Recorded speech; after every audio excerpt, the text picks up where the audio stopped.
في عام 1973 للميلاد علمت حكومة النيجر بأن الملك فيصل ابن عبد العزيز ستكون له جولة إلى بعض الدول الأفريقية، والتي لم يكن من بينها النيجر، فأرسل ديوري هوماني رئيس النيجر حينها برقية إلى الملك فيصل يدعوه إلى زيارة النيجر. الجواب على تلك البرقية أتى سريعا، كان الجواب هو الرفض.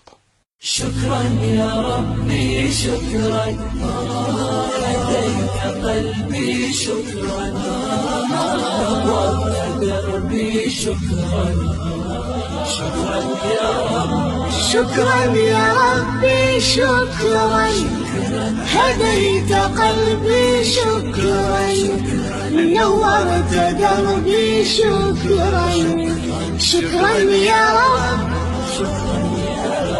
يا منزل القرآن يا خالق. إنها قصة شهيرة يتداولها أهل النيجر. نعم، لقد تم رفض تلك الدعوة مع ذكر السبب. قال الملك فيصل إن الدولة المسلمة التي يرفرف في سمائها علم ما يسمى بإسرائيل لا تطأ أرضها قدم فيصل، لا تطأ أرضها قدم فيصل. وإذا قبلنا بقرارات الأمم المتحدة فلنقبل بتقسيم فلسطين، وهذا ما لا يمكن أن نقبله. ولو أجمع العرب جميعا على أن يرضوا بوجود إسرائيل وبتقسيم فلسطين فلن ندخل معهم في هذا الاتفاق.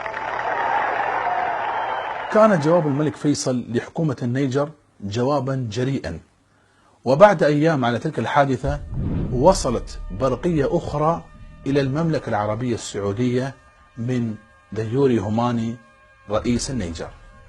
مفادها: نود أن نبلغكم لقد تم إغلاق السفارة الإسرائيلية في النيجر، فأهلا وسهلا بالملك فيصل. شكرا يا ربي شكرا، هديت قلبي شكرا، نورت دربي شكرا، شكرا يا رب. بعد أسبوعين فقط من إغلاق السفارة الصهيونية في النيجر وصل الملك فيصل إلى النيجر كأول زعيم عربي يزور النيجر.